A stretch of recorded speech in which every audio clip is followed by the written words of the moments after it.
오늘 아침 눈을 뜨자마자 가장 먼저 하신 일이 무엇입니까? 우리가 밖에서 각자 일을 다 마치고 집으로 돌아가 습관적으로 가장 먼저 하는 행동은 무엇입니까? 많은 사람들의 손은 습관적으로 휴대폰으로 향합니다. 어떤 사람들은 집에 들어가 고요함과 적막함이 어색해 텔레비전을 켜기도 합니다. 어쩌면 우리는 잠에서 깨어 다시 잠이 들 때까지 단 1분의 고요함과 침묵도 견디지 못한 채 살아가고 있는지도 모릅니다. 그래서 세상의 목소리에 주목한 나머지 내 영혼을 돌볼 시간을 빼앗기고 있지는 않으세요? 우리 안에 세상의 목소리가 커질수록 하나님의 목소리는 작아집니다. 오늘 함께 말씀을 나누며 내 안에 세상의 목소리는 작아지고 하나님의 목소리로 가득 채워지는 이 시간이 되기를 축복합니다. 오늘 본문은 사도 바울이 데살로니가 교회에 보낸 편지입니다. 사도 바울은 데살로니가 교회의 성도들에게 그리고 세상의 목소리를 거부하기 힘든 시대를 살아가고 있는 저와 여러분에게 권면합니다. 바울의 첫 번째 권면, 조용히 하라입니다. 데살로니가전서 4장 11절입니다. 또 너희에게 명한 것 같이 조용히. 오늘 본문이 어떤 단어로 시작하나요? 조용히입니다. 조용히 하라.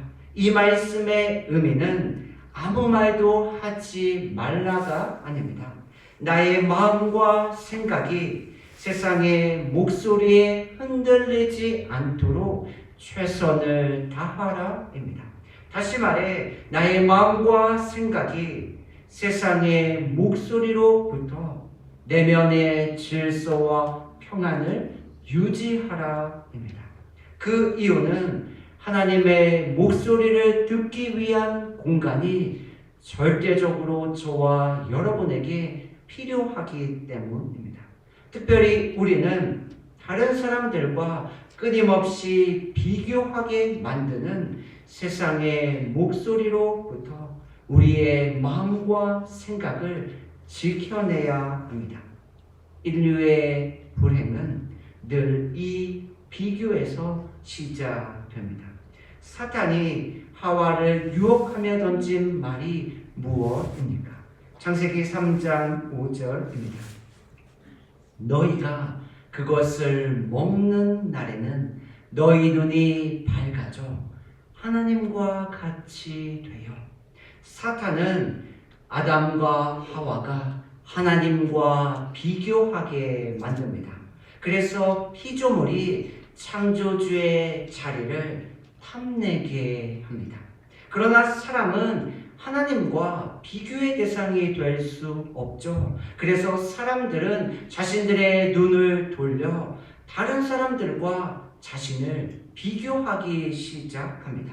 가인은 동생 아벨과 자신을 비교합니다. 왜냐하면 하나님께서 아벨과 아벨의 제사는 받으시고 가인과 가인의 제사는 받지 않으셨기 때문입니다. 그 결과입니다. 창세기 4장 8절입니다. 가인이 그의 아우 아벨에게 말하고 그들이 둘에 있을 때에 가인이 그의 아우 아벨을 쳐 죽이니라. 사울은 다윗과 자신을 비교하기 시작합니다. 왜냐하면 사울이 싸움에서 승리하고 돌아오는 길에 여인들의 목소리를 들었기 때문입니다. 사무엘상 18장 7절입니다. 여인들이 뛰놀며 노래하여 이르되 다윗이 죽은 자는 천천히요 다윗은 만만이로다 한지라. 베드로는 예수님으로부터 자신의 소명과 자신의 죽음의 말씀을 듣습니다. 그런데 베드로의 반응이 무엇인지 아세요? 요한복음 21장 21절입니다.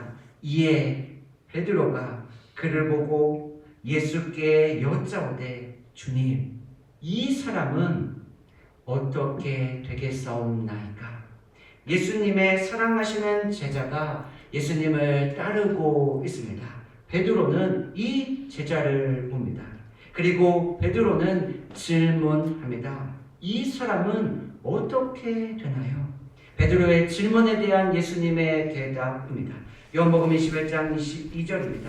예수께서 이르시되 내가 올 때까지 그를 머물게 하고자 할지라도 내게 무슨 상관이냐? 너는 나를 따르라 하시더라. 예수님은 베드로에게 다른 사람과 비교하지 말고 너의 소명에 집중하라고 말씀하십니다. 아담과 하와는 하나님과 자신들을 비교함으로 모든 인류가 죄와 사망의 그늘 아래 놓이게 만듭니다. 가인은 동생과 자신을 비교함으로 인류 최초의 살인자가 됩니다. 사울은 다윗과의 비교 의식에서 헤어나오지 못해 결국 왕의 자리에서 물러나 비극적인 최후를 맞이합니다. 이 비교의 함정이 성경 인물들만의 이야기일까요? 오늘을 살아가는 저와 여러분들의 삶과 매우 닮아 있지 않나요? 남들의 화려한 일상과 나의 평범한 하루를 비교합니다. 남들의 성공과 좀처럼 나아지지 않는 나의 현실의 삶을 비교합니다. 그래서 우리의 마음은 잠시도 조용할 날이 없습니다. 이제 우리는 내면의 평안과 질서를 깨뜨리는 비교의 소음을 차단해야 합니다. 그래서 우리는 다른 사람의 인생을 흉내내고 그 인생을 구경하느라 하나님이 나에게 맡겨주신 삶을, 하나님이 나만이 감당하도록 맡겨주신 소명을, 하나님이 나에게 주신 그 힘을 사용하도록 허락하신 환경을 주목해야 합니다. 그것이 바울이 우리에게 권면한 두 번째 말씀입니다. 바울의 두 번째 권면, 자기 일을 하라입니다. 데살로니가전서 4장 11절입니다. 또 너희에게 명한 것 같이 조용히 자기 일을 하고 세상의 소음을 차단하고 자신의 내면을 정돈했다면 이제 우리는 어디를 바라보아야 할까요? 사도 바울은 밖으로 향한 우리의 시선을 돌려 하나님이 나에게 맡기신 삶의 현장으로 향하라고 말씀합니다. 본문에 자기 일을 하라, 이 권면은 데살로니가 교회의 상황과 밀접하게 관련되어 있습니다.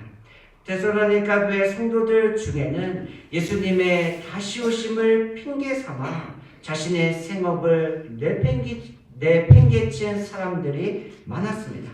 그들은 다른 사람들의 집을 방문하며 그들의 일에 간섭하고 비판합니다. 그들은 다른 사람들의 삶을 평가하는 관객의 모습으로 살아갑니다. 이 모습 또한 저와 여러분들의 삶의 모습과 비슷하지 않나요? 우리는 내 삶의 열매를 맺기보다 다른 사람들의 삶을 평가하고 그들의 삶을 구경하는 시간에 너무 많은 힘을, 너무 많은 에너지를 사용하고 있지는 않으세요? 그런데 기억하셔야 합니다. 하나님은 마지막 날에 우리에게 다른 사람들의 삶에 대하여 묻지 않으십니다. 하나님은 저와 여러분에게 하나님이 나에게 맡겨 주신 그 삶의 자리에서 어떻게 살아냈는지를 물으십니다. 오해하지 않으시기를 바랍니다. 우리는 흔히 자기 일을 주의 일, 교회 일로 제한합니다. 물론 그 섬김도 귀중하고 소중합니다. 그러나 자기 일은 하나님이 맡기신 나의 일상의 삶을 배제하지 않습니다. 오히려 성경은 평범해 보이는 일상의 삶을 소명의 본질이라고 증거합니다. 하나님께서 사무엘에게 이새의 집으로 가라고 말씀하십니다. 그 이유는 이새의 아들 중 한 명을 이스라엘의 왕으로 삼으시기 위함입니다. 하나님이 사무엘에게 말씀하십니다. 사무엘상 16장 1절입니다. 너는 뿔에 기름을 채워 가지고 가라. 내가 너를 베들레헴 사람 이새에게로 보내리니 이는 내가 그의 아들 중에서 한 왕을 보았느니라. 하나님이 다윗의 무엇을 보셨을까요? 왕의 성품, 왕의 자질, 왕의 기쁨이었을까요? 사울이 블레셋과 전투를 합니다. 그때 다윗이 블레셋 장수 골리앗과 싸우기를 사울에게 요청합니다. 사울은 다윗이 너무 어리다는 이유로 반대합니다. 그때 다윗이 사울에게 자신의 삶의 이야기 한 토막을 전합니다. 사무엘상 16장 34절부터 35절입니다. 다윗이 사울에게 말하되 주의 종이 아버지의 양을 지킬 때에 사자나 곰이 와서 양떼에서 새끼를 물어가며 내가 따라가서 그것을 치고 그 입에서 새끼를 건져내었고 다윗이 광야에서 양을 지키는 일은 왕이 되기 위한 훈련과 관련이 없어 보입니다. 그 일은 별 볼 일 없는 천한 직업이며 사람들의 시선에서 제외된 자리입니다. 그러나 다윗은 자신의 일상의 삶에서 최선을 다하여 살아갑니다. 그리고 하나님은 성실함과 진실함으로 자신의 일을 감당하는 다윗을 주의 깊게 보고 계십니다.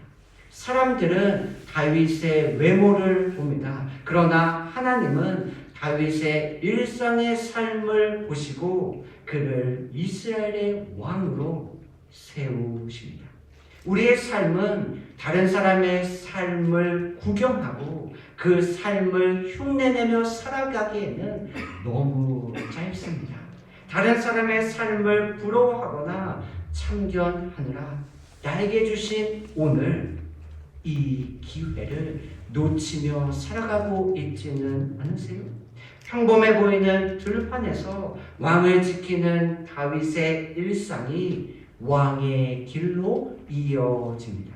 저와 여러분이 마주하는 평범한 일상은 결코 헛되지 않습니다. 왜냐하면 그 삶이 하나님의 나라를 완성해 나가는 거룩한 소명의 자리이기 때문입니다.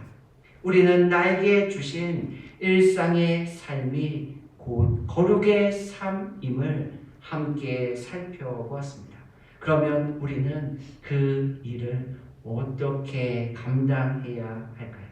이것이 사도 바울의 세 번째 권면입니다. 바울의 세 번째 권면, 손으로 힘쓰라입니다.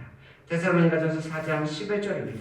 또 너희에게 명한 것 같이 조용히 자기 일을 하고 너희 손으로 일하기를 힘쓰라. 사도 바울은 입이 아니라 손을 강조합니다. 그 이유가 있습니다. 데살로니가 교회 성도들 중에는 말만 많고 손을 움직이지 않는 사람들이 많았습니다. 그들은 자신들이 가지고 있는 지식을 자랑하고 강조합니다. 그러나 그들은 자신들의 손을 움직이지 않습니다. 우리의 신앙은 입술에서 시작되어 손끝에서 완성됩니다. 우리의 신앙은 입술에서 시작되어 손끝에서 완성됩니다.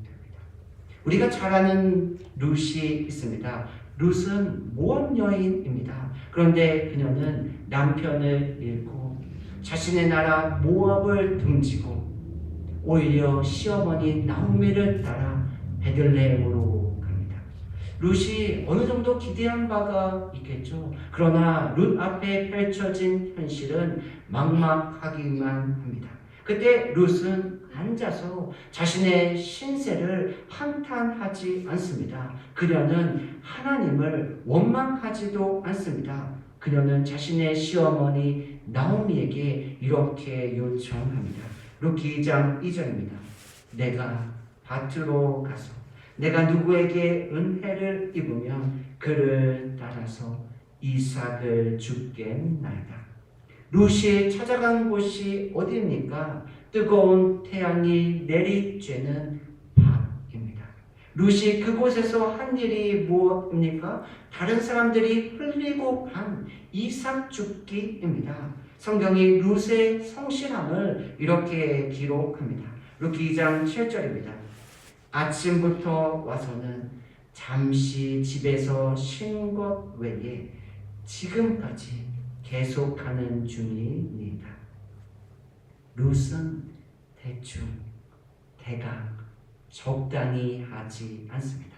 그녀는 이방 여인이라는 신분 때문에 다른 사람의 시선을 의식하며 부끄러워하지도 않습니다. 그녀는 하나님이 자신에게 허락하신 하루, 자신에게 주어진 이삭 줍기를 자신의 손을 움직여 최선을 다합니다. 하나님은 바로 그 이삭을 줍는 성실한 손 위에 보아스라는 은혜를 허락합니다. 결국 그녀는 다윗의 증조 할머니가 되며 예수 그리스도의 족보에 기록됩니다. 룻이 흘린 성실한 땀 방울이 그녀의 삶을 축복으로 바꾸는 통로가 되었습니다. 대부분의 사람들은 노동을 먹고 살기 위해 어쩔 수 없이 해야 하는 생계 수단으로 생각합니다. 그래서 할 수만 있으면 노동 없는 삶, 땀 흘리지 않는 삶을 꿈꾸고 기대합니다. 그러나 하나님은 그 노동을 단순히 생계를 위한 수단이 아니라 하나님의 은혜가 담기는 거룩한 그릇으로 창조하셨습니다. 우리가 하나님의 이름을 부르며 내 손을 움직여 정직하게 일할 때 그 현장은 더 이상 의미 없고 지겨운 삶의 자리가 아니라 하나님의 역사가 일어나는 성소가 될 줄로 믿습니다. 우리의 손이 머무는 곳마다, 저와 여러분의 손이 닿는 곳마다, 우리가 흘리는 땀방울마다 하나님의 은혜가 머물기를 축복합니다. 이제 하나님의 말씀을 마무리하고자 합니다. 세상은 우리에게 더 화려해지라고, 더 높이 올라가라고, 그래서 자신을 증명하라고 요청합니다. 그러나 하나님은 우리에게 조용히 자기의 일을 하며 손으로 힘쓰라고 말씀하십니다. 화려한 말보다 성실한 삶으로, 비교보다 묵묵한 순종의 삶으로 저와 여러분의 삶을 하나님의 성소로 바꾸어 가십시다. 그 삶을 걷는 저와 여러분의 삶 위에 하나님의 은혜가 항상 함께 하시기를 예수님의 이름으로 축복합니다. 아멘. 기도하겠습니다.